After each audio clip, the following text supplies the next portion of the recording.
Fala galera, Pipo aqui para mais uma aulinha de biologia. Só estou passando para lembrar que os links estão sempre na descrição e espero que vocês tenham aí uma excelente aula. Então, vamos de vídeo.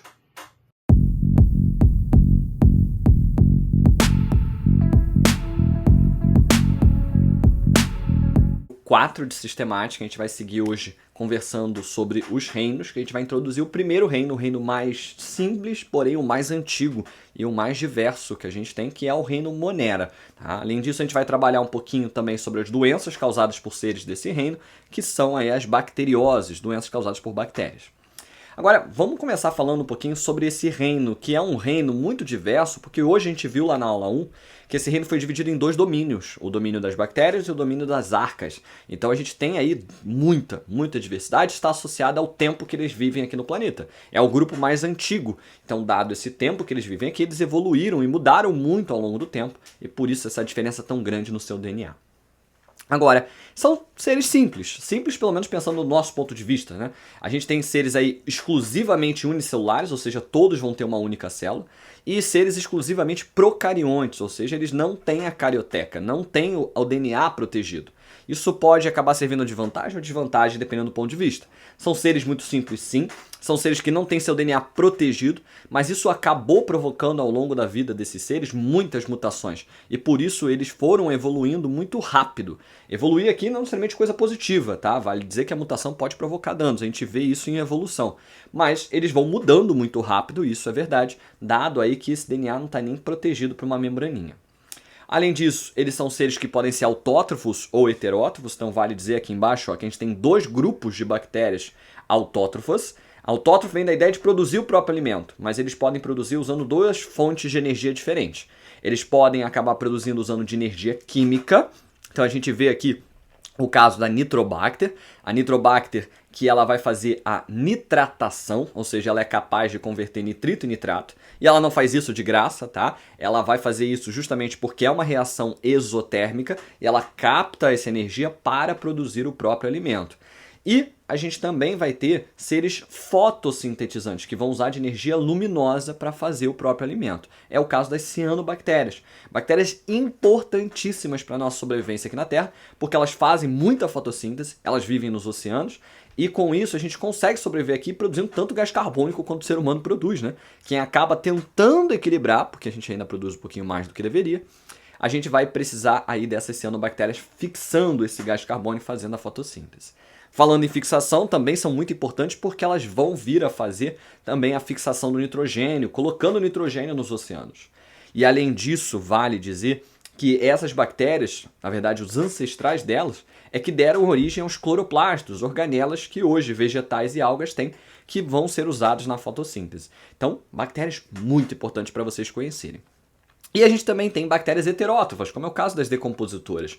E existem bactérias que vão se alimentar de outros seres. As patogênicas também, em geral, são bactérias heterótrofas, ou seja, aquelas causadoras de doenças.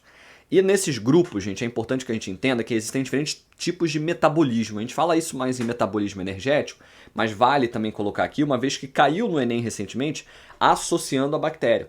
Colocavam um experimento no qual tinha um tubo com um líquido e a gente via a presença de bactérias em diferentes pontos, umas muito próximas à superfície, umas muito distantes da superfície, lá no fundo do vidrinho, e outras espalhadas pelo vidro todo. Por que essa diferenciação? Porque o metabolismo pode variar de acordo com o uso de oxigênio. Se a bactéria precisa de oxigênio, e isso vale não só para a bactéria, qualquer ser vivo que precise, ou seja, que não sobrevive sem esse oxigênio, a gente vai chamar ele de aeróbio, que ele usa o ar. A gente tem seres vivos que não podem viver com oxigênio, que são seres vivos chamados de anaeróbios estritos. Ou seja, ele tem que viver num ambiente estritamente sem oxigênio. É o caso de algumas bactérias, tá? A gente pode observar isso em alguns grupos, a gente vai ver no caso da Clostridium tetani, que causa o tétano, e elas acabam se escondendo no ambiente oxigenado porque o oxigênio vai ser muito tóxico, porque vai oxidar moléculas importantes como o DNA. E aí, nesse caso, essas bactérias escondem-se sempre em ambientes aí onde não há tanta presença de oxigênio. E no caso, a gente também tem uma terceira categoria, que é a anaeróbia facultativa. Facultativa vem da ideia de faculdade, decisão. Então, a anaeróbia facultativa é aquela que pode decidir se ela vai viver com ou sem oxigênio. Ela consegue viver de boa em ambos os ambientes. E aí, naquela questão do Enem que eu trouxe, a gente vai ver que muitas vezes a gente vai observar bactérias anaeróbias estritas aonde? Em ambientes escondidos do oxigênio, ou seja, no fundo do pocinho. As bactérias aeróbias, essas vão viver próximo à superfície, onde ela consegue captar oxigênio muito bem. E a anaeróbia facultativa, essa ficava espalhada por todo o vidro, porque para ela tanto faz onde ela vivia, tá? Óbvio que é melhor viver com oxigênio para elas, porque ela vai ser capaz de fazer a respiração celular, mas depende muito da competição por recursos, tá? Então ela pode acabar escolhendo viver em outros ambientes sem ser aquele. Agora, em relação aí às estruturas dessas bactérias, é importante dizer que tem certas estruturas que bactérias têm e outros seres eucariontes também vão ter. E aí eu vou falar bem rápido sobre eles. A gente pode estar aqui os ribossomos, que fazem proteínas. A gente pode estar a parede celular, que aqui vai ser muito importante, tá? Então, a maioria das bactérias vai ter uma parede celular feita de peptídeo-glicana, material extremamente complexo, né, que é meio proteína, meio glicídio, e que vai garantir uma proteção adequada para essas bactérias. Seres vivos unicelulares, eles, se tiverem parede celular, vão estar muito melhor protegidos nesse ambiente, já que são seres muito frágeis, tá? Então fez sentido, evolutivamente falando, a manutenção aqui dessa parede celular. Existem diferenciações, tá? Tem bactéria gram-positiva, gram-negativa. A gente não vai entrar nesse nível de complexidade porque o próprio vestibular não cobra. Mas é importante que vocês entendam que existe aqui base para variação. E a gente tem também o citoplasma aqui, que vai estar presente em todas as células, que vai ser a base onde vão estar as organelas, e a membrana plasmática, que controla o que entra e o que sai. Lembrar que parede e membrana não é excluditivo, tá? Então, eu sempre vou ter membrana e alguns seres vivos vão ter parede. A gente lembra também dos vegetais, com a parede de celulose, e também a presença da parede de quitina nos fungos. A gente tem o flagelo, que é uma estrutura de locomoção, não vai estar presente em todas as bactérias, mas está presente em várias delas. Agora, a gente tem algumas coisas novas como, por exemplo, o plasmídio, que vai ser um DNA complementar, diferente do que aqui a gente chama de nucleóide, que é o DNA principal aqui da bactéria. Nucleóide vem de núcleo falso, porque não tem núcleo, então não existe uma carioteca, mas existe uma região onde o DNA está armazenado, e ele vai ser chamado de nucleóide. Associado a ele, a gente tem outros fragmentos de DNA circular chamados de plasmídios, DNAs complementares, que não são necessários à vida desse ser vivo, mas que podem adquirir ao longo da vida e podem garantir que ele tenha mais características que podem acabar ajudando na sobrevivência. Por exemplo, a gente tem vários plasmídios associados à resistência a antibióticos. E mais interessante é que esse plasmídio é destacado do nucleóide e com isso ele pode compartilhar entre uma bactéria e outra. Uma das formas, inclusive, de compartilhar é usando das fímbrias ou pílios que estão aqui desenhados, que podem criar pontes entre os citoplasmas. Tá? A gente também tem a presença aqui da cápsula, que vai ser uma estrutura importante, que vai acabar fazendo com que ele fique mais virulento. O que é uma virulência? É o quão perigoso é esse tipo de ser vivo do ponto de vista de patogenia, ou seja, de causar doenças. Então, bactérias mais virulentas são bactérias mais perigosas, e porque a cápsula esconde essa bactéria do sistema imune. Então, eu costumo comparar como se fosse a capa de invisibilidade do Harry Potter. Ela vai acabar não fazendo com que a gente tenha aí a presença do sistema imune em cima dela. É difícil do sistema imune detectar e com isso essa bactéria tem mais chance de nos causar problemas mais graves. Tá?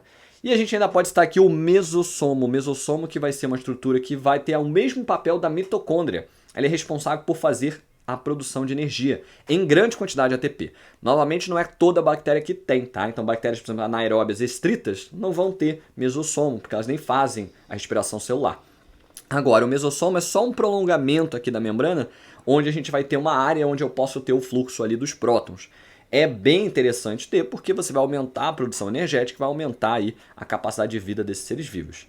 Vale dizer, gente, que bactéria é bem diversa. Tem bactéria que vai se alimentar uma vez a cada 100 anos. Então, tem bactérias que vivem aqui no ambiente entre a crosta e o manto, que não tem muito acesso a nutrientes. Então, cada um tem uma vida bem diferente. E alguns têm uma vida muito pacata, muito simples, onde não vai ter um metabolismo tão acelerado quanto a gente pensa, por exemplo, comparado com uma célula humana. Tá bom? Agora, vamos para a parte aí da reprodução, porque isso aqui é bem curioso. Bactérias preferencialmente fazem reprodução assexuada. É mais fácil, é a divisão binária, aquela clássica divisão onde primeiro divide o DNA e depois separam-se em duas bactérias.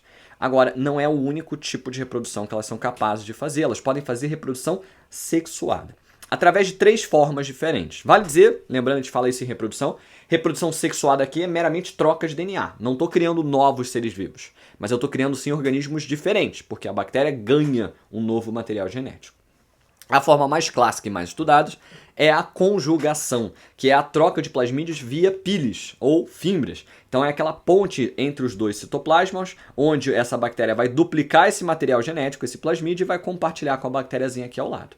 Como essa bactéria agora está diferente, ela está mais capaz, por algum motivo, por alguma razão de ter mais uma proteína, ela vai conseguir, sim, aí se tornar um organismo diferente, por isso reprodução sexuada.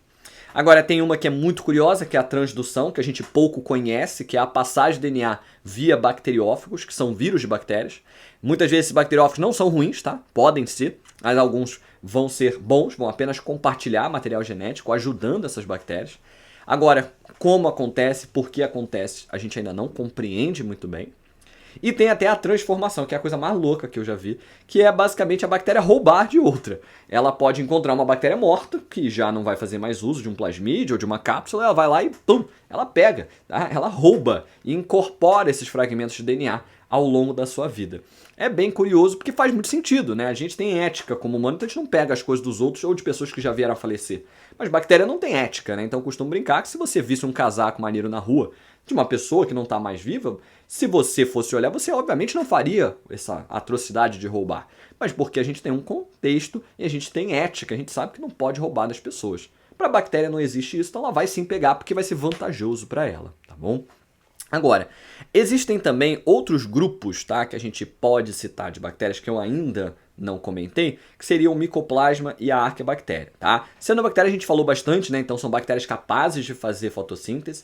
Nelas a gente vai ver a observação de lamelas fotossintéticas que lembram aqueles membranas tilacoides, tá? Porque não tem cloroplasto. Além disso, lembrar que elas vão ser responsáveis também por fixar o nitrogênio, numa estrutura que a gente chama de heterocito. É quase como se uma bactéria do grupo se sacrifica, até porque elas vivem em colônia, e se transforma nesse heterocito que vai ser responsável só por fixar nitrogênio. E elas podem também estar associadas, tá, a fungos vivendo na forma de líquens. A gente vai falar mais quando a gente falar de reino fungi. Agora a gente tem o micoplasma, que são bactérias muito primitivas, ao que parece, porque elas são bem menores, são bem mais simples, não tem parede celular, tá? E a gente vai entender que elas são seres ali, assim, que podem ajudar a gente a entender um contexto histórico das bactérias, tá? Em geral, a gente só conhece micoplasma causador de doença. Muitas delas são causadores aí da pneumonia. E a gente tem as arcaibactérias, que são bactérias que hoje estão num domínio separado, bactérias que a gente sabe que têm um DNA um pouquinho mais próximo com os eucariontes e que, em geral, são bactérias extremófilas, vivem em ambientes extremos, como, por exemplo, ambientes muito frios, ambientes muito quentes, a gente tem ambientes muito salinos, então a gente vai observar ambientes onde não teria nenhum outro ser vivo, a gente encontra ali uma arcabactéria, que seria um exemplar que pode ter sobrevivido por algum motivo, é alguma mutação extrema, tá? Muito curiosos, mas que a gente fala pouco no vestibular, justamente para não aumentar tanto o nível de complexidade. Agora, vamos falar do principal que cai em vestibular, que são as bacterioses, né? Então, falar das doenças causadas por bactérias. E vamos começar pela mais clássica de todas, a mais presente no vestibular e a talvez mais falada no nosso cotidiano, que é a tuberculose. Tuberculose é uma doença muito antiga, então a gente tem dados de tuberculose há muito tempo atrás, milhares de anos. Óbvio que registros, né, basicamente, sobre essa doença. E é uma bactéria, então, que se está aqui há muito tempo, ela está mutando há muito tempo, ela está evoluindo há muito tempo. E hoje a gente encontra apenas bacilos de Koch, que é o nome popular dessa bactéria, bem perigosos. Em geral, já chegando na categoria de superbactérias, ou seja, bactérias resistentes a muitos antibióticos que a gente conhece. O nome desse agente etiológico científico é Mycobacterium tuberculosis, que eu acho que a nível de Enem, vale dizer, tá? Pode aparecer esse nome, mas é fácil de reconhecer pelo nome tuberculose.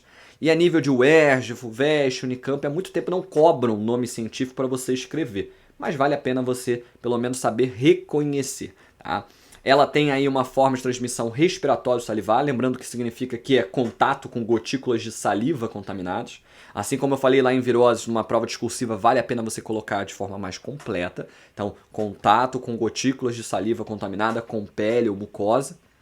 E importante entender que essa troca aqui ela é mais difícil do que um vírus, por exemplo, como o SARS-CoV-2. A bactéria ela não sobrevive bem no ambiente, ela precisa do hospedeiro. Então, ambientes muito iluminados, então a gente tem aí, por exemplo, um ambiente externo com o sol, não vai ser muito bom para essas bactérias, elas morrem facilmente. Ambientes muito secos também não são muito propícios para o aparecimento dessas bactérias. E até por isso, ambiente, como o ambiente externo, ou um hospital que tem aquela luz branca forte, um ambiente bem frio, são colocados ali dessa forma como um grande desafio para essas bactérias. No hospital a gente faz isso de propósito, inclusive, para dificultar a contaminação de bactérias, uma vez que o hospital é um local cheio de bactéria resistente. Então a gente quer evitar que essas pessoas vão lá porque estão doentes com uma coisa e voltam com uma bactéria pior ainda para casa, tá? Agora, onde que a gente pode pegar a tuberculose? 2 locais já foram muito citados a nível de vestibular. Um no contexto histórico, ambientes boêmios no começo aí do século XX. Então era uma época onde tuberculose matava praticamente muita gente aí, principalmente o grupo dos artistas, né? Então, para quem gosta de literatura, sabe bem que a década de 20, né, 1920, foi muito importante no contexto artístico, tanto no Brasil quanto no mundo, né? Então na França também foi um momento muito importante, mas aqui no Brasil também. E as pessoas, artistas, né, viviam muito em bares. Bares os quais muitas vezes não tinha iluminação naquela época, porque não tinha iluminação elétrica pela cidade. E ali era um prato cheio para essa bactéria, porque é um ambiente escuro, era um ambiente úmido, quando a gente pensa, por exemplo, aqui no Rio de Janeiro, na Lapa. E esses ambientes vão acabar facilitando a transmissão do bacilo de Koch. E com isso, a gente acabava tendo muitas dessas pessoas aí que ficaram famosas nesse contexto artístico morrendo aí de tuberculose. Mas não era o único local. Um local hoje que também a gente pode ver essa transmissão acontecendo é a presença aí de transporte público, ônibus, por exemplo, que muitas vezes não tem ar-condicionado, aqui no Rio de Janeiro é super quente, e há muita gente muito grudada, né? Super lotado. E aí a gente vai ter a transmissão facilitada por parte dessa bactéria, o que é perigosíssimo, tá bom? Agora, por que a gente não vê tanta gente pegando tuberculose hoje? Tem casos, tá, famosos. Maiara e Maraísa, por exemplo, salvo engano, também já tiveram esse diagnóstico um pouquinho mais tarde. A gente já teve o caso do Thiago Silva, né, zagueiro do Brasil, zagueiro do Flusão. A gente vai ver casos aí isolados. Por quê? Porque hoje a gente tem vacina. E a vacina já existe há um certo tempo, é uma vacina bem antiga e ótimo que ela existe. É uma vacina, inclusive, que muita gente conhece, porque ela deixa uma marquinha aqui no braço. Eu tenho aqui, não sei se vai dar pra ver na câmera, mas a gente tem uma marca substancial dessa vacina, porque é uma vacina antiga e feita à base de óleo. Então, quando ela é injetada, ela meio que cria realmente uma perfuração bem drástica na nossa pele, e ela vai alargando um pouco o nosso músculo, e uma gotinha dela fica um pouquinho para fora, o que pode provocar uma inflamação na pele e que deixa essa cicatriz. Fora que a gente toma muito criancinha, né? Então a nossa pele estica também e reforça o tamanho aqui dessa marca. A vacina BCG, ela é uma vacina que vocês precisam conhecer de nome. Ela protege contra 2 doenças, a gente vai ver, a hanseníase e a tuberculose. E ela é uma vacina muito importante, porque a tuberculose, até o surgimento da vacina e a popularização dos antibióticos, é uma doença que matava muita gente, e matou muita gente ao longo da nossa história. Então a gente precisava de algo para não desenvolver essa doença, ou pelo menos desenvolver formas menos graves. Os exemplos que eu dei de pessoas famosas que já tiveram, inclusive, eram pessoas vacinadas. Então elas tiveram a forma não tão grave dessa doença e conseguiram sobreviver, apesar de terem se contaminado aí pelo Mycobacterium tuberculosis. Agora, o que causa? Ela vai causar uma febre noturna, então geralmente você percebe que você acorda muito suado, e depois de dia você não sente essa febre. É momento, inclusive, que a bactéria vai se multiplicar durante o período noturno. Ela gera um cansaço extremo, até por uma dificuldade respiratória, e uma tosse constante, uma tosse seca que evolui para uma tosse sanguinolenta, uma tosse com sangue. Inclusive, a tuberculose tem um ressurgimento na década de 80, que foi o período da AIDS. Né? Então, para quem nunca viu esse filme, vale a pena ver Bohemian Rhapsody, né? Que conta a história de uma banda famosa na década de 80, que é a banda Queen, uma banda britânica, e o cantor, né, e o principal da banda, o Freddie Mercury, ele acaba vindo a falecer de tuberculose, mas porque ele tinha AIDS. Então a tuberculose até a altura daquele campeonato a gente já tinha bem controlado, já tínhamos vacinas, já tínhamos antibióticos, mas a pessoa com AIDS, como ela tinha aí o sistema imune dela deprimido, a gente tinha ainda, infelizmente, pessoas falecendo dessa doença. E uma doença ainda séria, porque caso você pegue, você tem uma bateria de antibióticos a serem tomados, e a gente fala aí de tratamento de 3 a 6 meses com antibióticos muito fortes, tá? E muitas vezes você precisa ficar até no hospital durante parte desse tratamento. E aqui vamos deixar claro, lá em vírus a gente viu que não tinha quase nenhuma doença com tratamento, só a AIDS a gente poderia destacar. Aqui em bacterioses não, todas, não todas, mas a grande maioria vão ter aqui os antibióticos como forte aliado. A gente fala não todas porque algumas o problema é a toxina e não a bactéria, e aí o antibiótico não ajuda. Mas a gente tem muitos antibióticos. O problema é o seguinte, as pessoas tomam antibiótico de forma inadequada. Toma menos tempo do que deve, toma quando não deve e toma um antibiótico errado muitas vezes. Você está tomando um antibiótico que não vai funcionar para aquela bactéria. Esse uso inadequado dos antibióticos acabou provocando um fenômeno chamado de seleção de resistentes. Hoje a gente está selecionando as bactérias que são resistentes aos nossos antibióticos e só elas estão sobrevivendo e daqui a pouco a gente não vai ter antibiótico suficiente para tratar esse problema. A gente comentou lá na aula de vírus que existe talvez uma possibilidade de usar bacteriófagos, mas isso ainda está um pouco distante. Então a gente tem que ter um cuidado muito grande no uso. E a tuberculose é um exemplo disso. Como é uma doença muito antiga e uma bactéria muito antiga, a gente já vê que a maioria dos antibióticos que a gente desenvolveu já não funcionam mais para as bactérias aí, bacilos de Koch vivos hoje, tá bom? Mas vamos avançar aí para a próxima doença, que é muito similar, porque a gente vê aí o Mycobacterium aparecendo aqui de novo, ou seja, uma bactéria do mesmo gênero. Só que é o Mycobacterium leprae. O nome dessa doença é hanseníase. Ela vai ser uma homenagem ao cara que descobre, né, que é o Hansen, e o nome popular é bacilo de Hansen. E até para tirar o nome popular na época, que era lepra, que pegou um nome muito pesado, né? Para quem aí é mais religioso, sabe que a lepra já é muito antiga, né? Então, desde aí de vivências antes de Cristo. Então é outro tipo aí de bactéria muito, muito, muito antiga e que já está bem resistente, porque já foi selecionada por muito tempo. Então uma doença seríssima, tá? Uma doença que também tem transmissão respiratória salivar, mas também pode ser através de contato com as feridas que provocam na pele. Os sintomas aqui são muito característicos. Elas provocam essas manchas aqui na pele. E as manchas, se fosse só mancha seria ótimo. O problema é que nessa região há lesão de nervos. E a pessoa perde a sensibilidade. Então ela não sente dor nem o toque nessas regiões. Você pode pensar que isso seria positivo. Mas a dor é necessária para a nossa vida para a gente entender o que não fazer. Então, se a pessoa tem um corte, uma queimadura nessa região, vai lesionar as células, mas ela não vai perceber que está sendo lesionada. E isso pode acabar levando a pessoa à morte, porque ela pode sangrar e ter uma hemorragia nesses casos, tá? Então é uma doença séria, é uma doença que o tratamento também é muito difícil, então é uma bateria de antibióticos muito intensa, também na casa de 3 meses a 6 meses, tá? E que a gente precisa evitar o contato com pessoas que têm a hanseníase.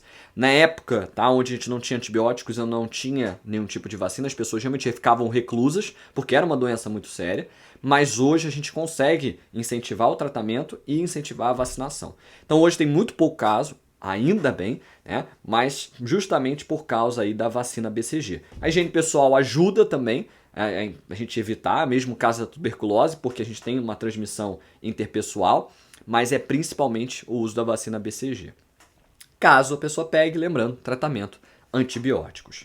E vamos lá para a próxima, que é sífilis. Sífilis é uma doença que já está muito presente no vestibular, é uma doença seríssima, tá? Porque ela tem um contexto histórico, ela também mata quando não tratada, e é uma doença que deu uma ressurgida, tá? No começo aí dos anos 2010, teve uma epidemia de sífilis, justamente por causa da falta de preservativo, tá? É uma doença causada aí pelo Treponema pallidum, uma bactéria que ganha esse nome pallidum porque ela provoca uma ferida esbranquiçada, essa que está aqui na imagem, por isso o nome pálido. E ela tem 3 formas de transmissão principalmente. A sexual, que é a mais conhecida, então ela vai ser transmitida através do ato sexual desprotegido. Ela pode ser transmitida de forma vertical, quando é de mãe para filho, através da placenta. E através do contato com o sangue contaminado. Então a gente pode falar de transfusões, onde não houve a testagem correta do sangue. A gente pode falar de compartilhamento de objetos pérfulo-cortantes, como agulhas em tatuagem ou no hospital. E até outros objetos cortantes de casa, tá? Por exemplo, a escova de dente que uma pessoa com gengivite pode acabar levando à contaminação.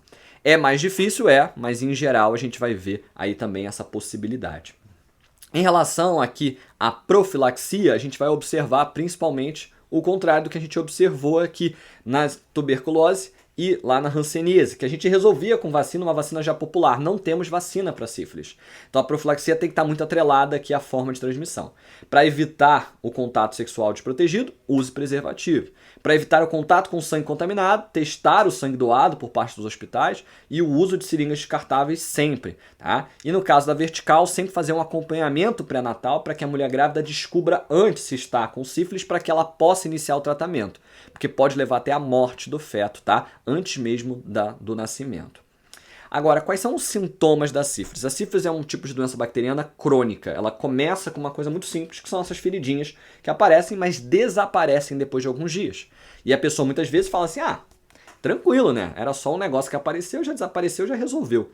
Só que não resolve, tá? Ela entra numa fase crônica onde ela vai se multiplicar em dois grandes sistemas do nosso corpo, que é o sistema cardiovascular e o sistema nervoso. E ela vai provocar problemas cardíacos e problemas aí associados ao nosso encéfalo. E um dos sintomas comuns da sífilis, inclusive, são sintomas de delírio, loucura. Teve até uma grande princesa aqui do Brasil que era taxada de louca. E ela era louca porque ela tinha sífilis. E, na verdade, a culpa era do Dom Pedro lá que passou para ela. Então, a gente tem que ter esse cuidado com a sífilis, porque se ela não tratada, ela vai evoluir para sintomas mais agressivos e crônicos. E, a partir dessa etapa, é difícil o tratamento, tá? Então, a gente tem que tratar enquanto ainda não temos sintomas muito graves. Como é feito o tratamento? Também bateria de antibióticos, tá? 3 meses, em geral, de tratamento intenso, porque é uma bactéria bem antiga, tá? Não antiga, imaginamos nós, começo aí dos milênios, do primeiro milênio, do segundo milênio, mas antiga vibe 1200, 1300, tá? Então, temos histórico aí de sífilis há muito tempo. Ela era conhecida como doença do velho mundo, né? E que foi para o novo mundo. Então as pessoas na Europa sofriam muito aí com a sífilis e depois com a chegada dos portugueses aqui no Brasil, com a chegada dos ingleses nos Estados Unidos, a gente vê muitos casos de sífilis também aparecendo aqui nos novos continentes durante aquela expansão marítima que vocês aprendem em história, tá bom? Agora, uma doença que muita gente confunde com a sífilis é a gonorreia, que é uma doença também aí transmitida através do contato sexual desprotegido, mas uma doença muito mais leve, tá? Causada aí pela Neisseria gonorrhoeae, um nome complicado, mas que provavelmente você vai saber reconhecer na hora da prova, mas que vai causar sintomas muito leves, tá? Dificuldade a urinar, dor a urinar, produção de um pouquinho de secreção esbranquiçada e uma irritação na região aí da uretra. Ela vai ser prevenida pelo uso de preservativos, mas muita gente acaba desenvolvendo e precisa partir para o uso de antibióticos. Aqui muito simples, tá? Aquele famoso bezetacil, injeção na nádega, resolve 3 diazinhos, você tá bem. Não quer dizer que é para não tomar cuidado, porque é uma doença que incomoda muito e principalmente ela é perigosa para pessoas que não percebem cedo e pode acabar causando a obstrução da uretra e aí pode levar a problemas sérios, tá? A nível de rim. A gente tem também a difteria, outra doença pouquíssimo famosa aí no vestibular, porque muito pouco a gente pega ela. Ela vai ser causada por uma bactéria com um nome horrível, né? Corynebacterium diphtheriae, que é uma bactéria pouco popular hoje, tá? Porque temos vacina para difteria. Então, vocês jovens com certeza são vacinados para difteria, se por acaso tomaram as vacinas clássicas fornecidas pelo SUS. E uma forma de transmissão muito usual, né? Respiratório salivar, mas basicamente o que ela causa é um inchaço aqui dos gânglios linfáticos na altura da garganta, então a pessoa fica bem inchadinha aqui e ela depois vai tratar com os antibióticos e vai resolver esse problema. Mais um tipo de doença também que não vai causar problemas super sérios, tá? Mas causa uma irritação muito forte e já ouvi casos de alunos que tiveram quando criança, em geral porque não tomaram a vacina, tá? Se você toma a vacina, a chance de provocar um problema que você vai perceber muito pequena, porque você já vai ter anticorpos contra essa bactéria. Muita gente confunde difteria com coqueluche, que também tem a mesma forma de transmissão, respiratório salivar, também gera uma irritação principalmente do trato respiratório, tá? Mas aqui é mais leve a coqueluche, tá? Então gera mais uma coriza, uma congestão nasal, até porque é um tipo de bactéria um pouquinho menos invasiva, que é a Bordetella pertussis. Ela também tem vacina, então é outra doença que em geral as crianças não estão mais pegando. Pegavam muito jovem, tá? Mas hoje em dia não mais por causa da presença da vacina. E outra que você precisa diagnosticar para começar o tratamento, porque muitas vezes é confundida com sarampo, é confundida com uma rubéola, no sentido que são doenças simples, só que aquelas são virais e não tem tratamento. Aqui o ideal é você já iniciar o antibiótico para resolver mais rápido nesses casos aí de coqueluche, tá bom? Agora, passamos por 2 doenças aí mais leves de transmissão respiratória salivar, a gente chega para uma doença muito séria, que é o tétano.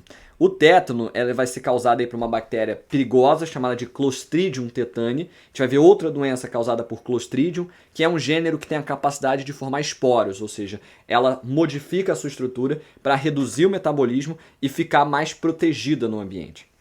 É uma bactéria que vai ficar em ambientes anaeróbios preferencialmente, então muito comum em solo, tá? Na terra escondida ali embaixo, e também em ambientes enferrujados.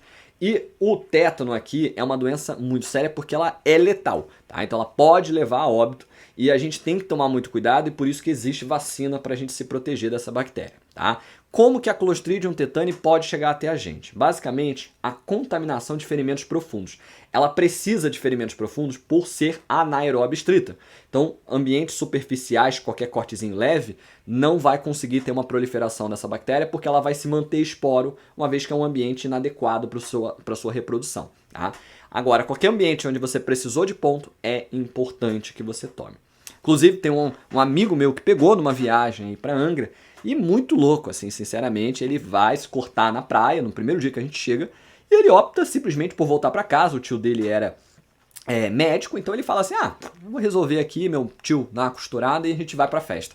Coisa de maluco, gente, porque eu teria muito medo e realmente ficar apavorado por ele a viagem inteira, tá? Porque ele confiou na ideia da vacina dele estar presente e ativa.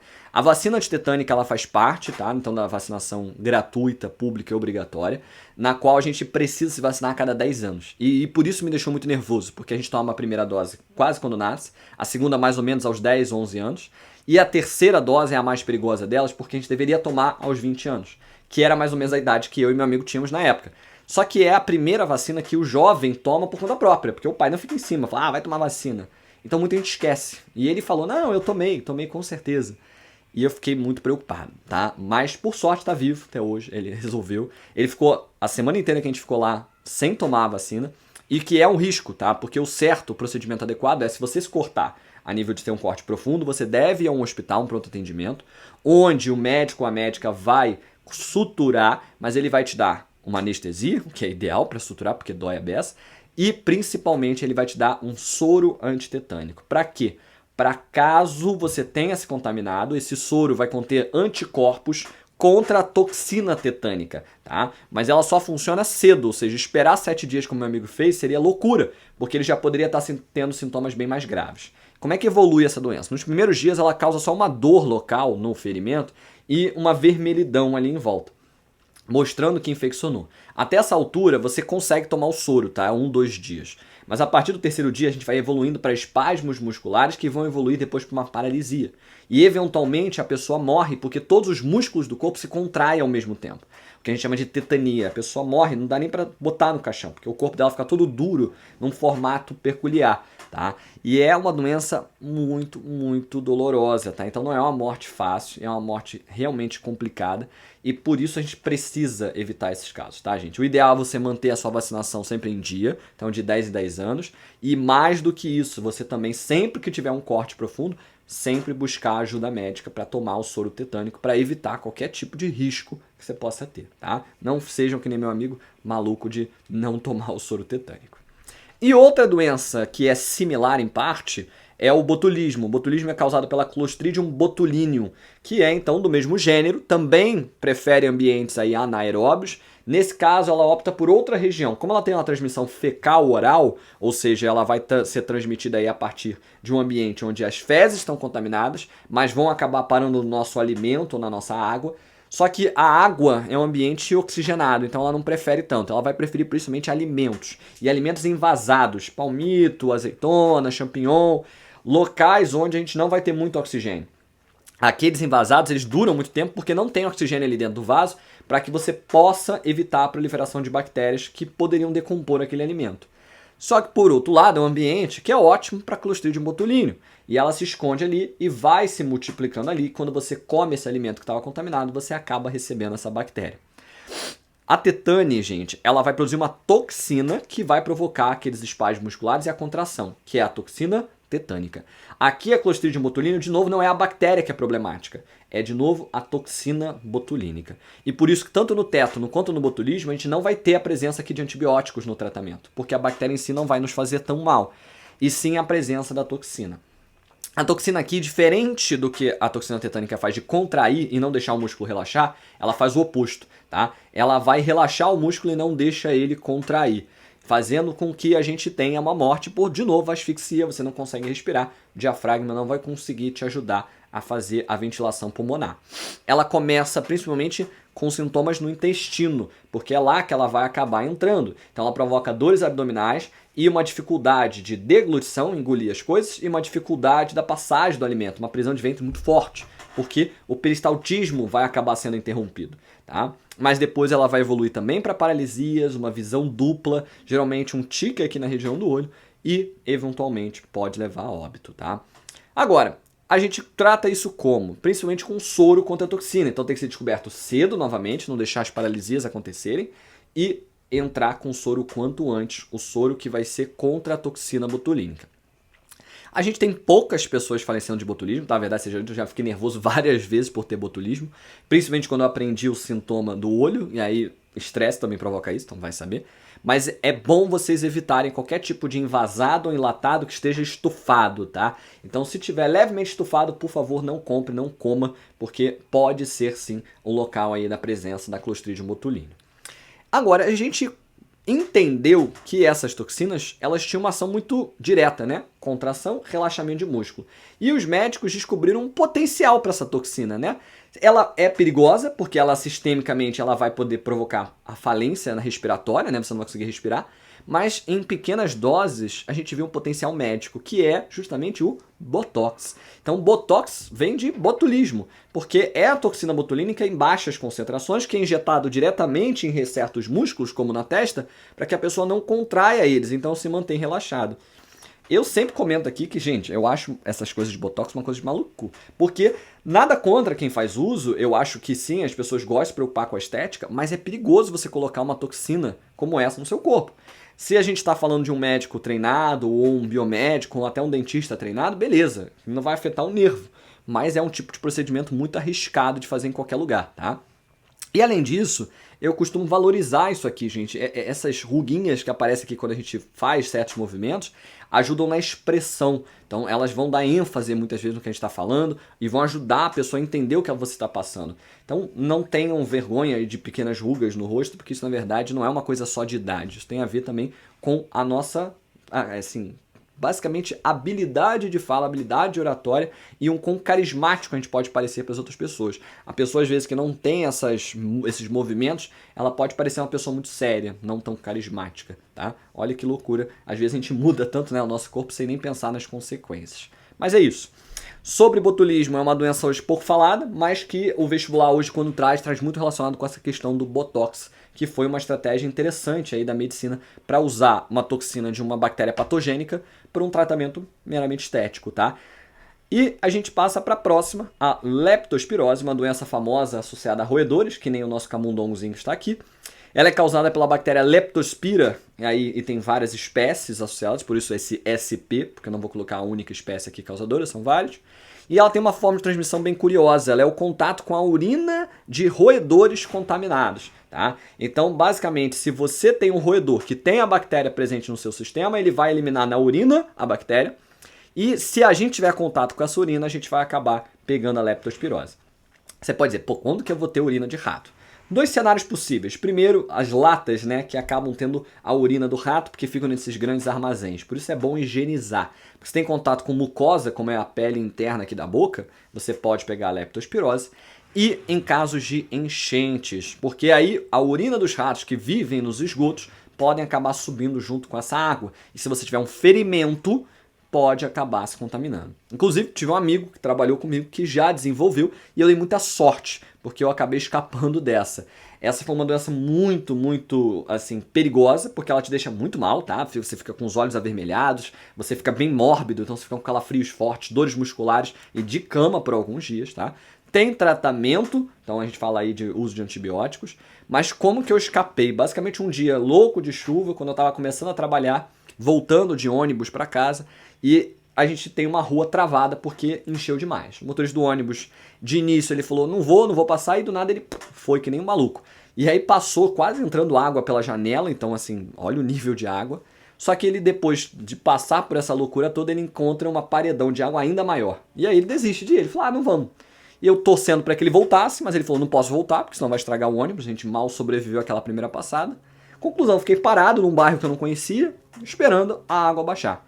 A água não baixava o suficiente e, eventualmente, eu precisando trabalhar no dia seguinte, 7 da manhã, eu fui andando pela enchente. Coisa que não se faz, gente. Não entre em água de enchente, isso é perigoso demais. Tava até a altura do meu joelho, mais ou menos, um pouquinho acima.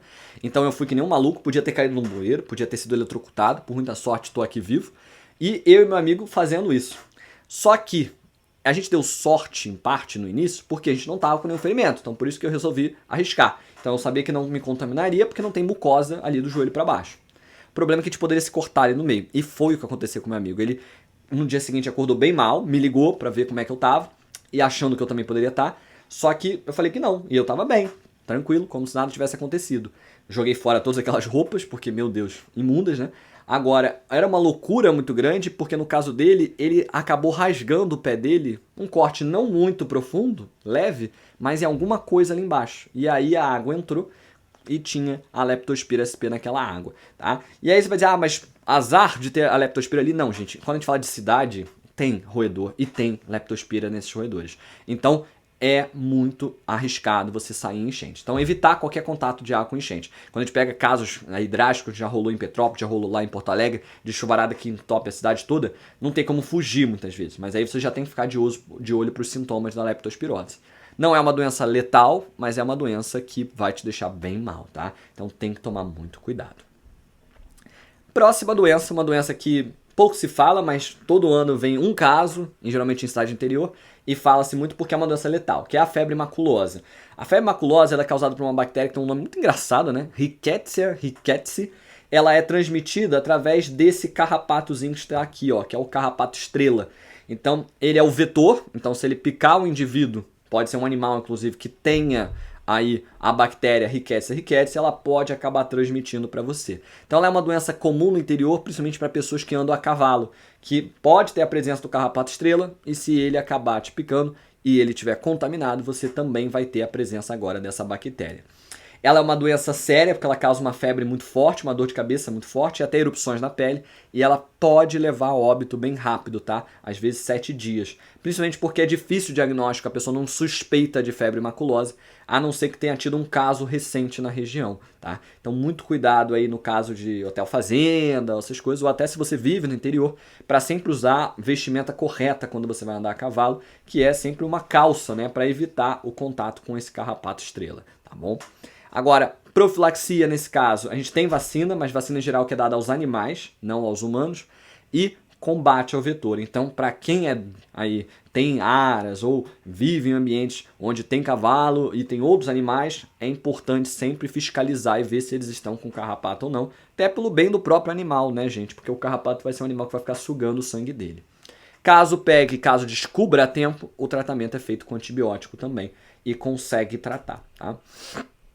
E vamos lá para a última doença bacteriana para fechar nossa aula de hoje, que é a cólera. A cólera que já foi uma doença muito séria, muito letal. Hoje a gente tem tratamento para antibiótico, a gente não morre mais de cólera, mas é uma bactéria antiga, tá? Que é conhecida popularmente como Vibrio cholerae, mas o nome dele oficial é o Vibrio cholerae, e tem transmissão fecal oral. Ou seja, a pessoa contaminada libera essa bactéria nas fezes, e essas fezes jogadas na água da cidade vai acabar contaminando a água das pessoas que acabam bebendo essa água e ficando doentes. Ela já foi muito comum numa época onde não tinha saneamento básico, não tinha estação de tratamento de esgoto, não tinha estação de tratamento de água, e ela acabava afetando uma cidade como um todo, porque como todo mundo bebia da mesma água, todo mundo ficava doente. Então a gente tem vários livros, né, que retratam isso. O Pablo Neruda fala, inclusive um dos livros mais famosos dele, né, que é Amor em Tempos de Cólera. Era uma doença muito, muito séria, porque a pessoa tinha uma diarreia severa e ela morria geralmente por desidratação, porque ela não conseguia recolocar a água na mesma velocidade que ela perdia. Quando a gente descobre, né, os antibióticos, melhora muito a situação, porque a gente começa a ajudar no tratamento e aí sempre ajudar também com soro para hidratando a pessoa, tá? A melhor solução aqui para cólera de prevenção seria o desenvolvimento do saneamento básico, né? Então investir em saneamento significa dizer que você vai ter menos casos na cidade. E era uma doença, tá? Como eu falei, tratamento muito difícil em alguns momentos da nossa história, e um tipo de doença que era muito importante a participação da prefeitura, né, ou do governo em geral, porque quando uma pessoa tinha na cidade, em geral não era uma única pessoa, eram várias pessoas, então isso afetava muito os hospitais que ficavam superlotados com a presença dessas pessoas. Hoje, doenças transmitidas através da água estão ficando cada vez mais raras, justamente por causa desse investimento em saneamento básico. Bom, por hoje é só. A gente segue a aula de sistemática para a aula de número 5, que a gente vai falar do reino protoctista, e a gente vai avançando nesses reinos ao longo aí dessas 15 aulas de sistemática, tá bom? Até a próxima, um grande abraço e valeu!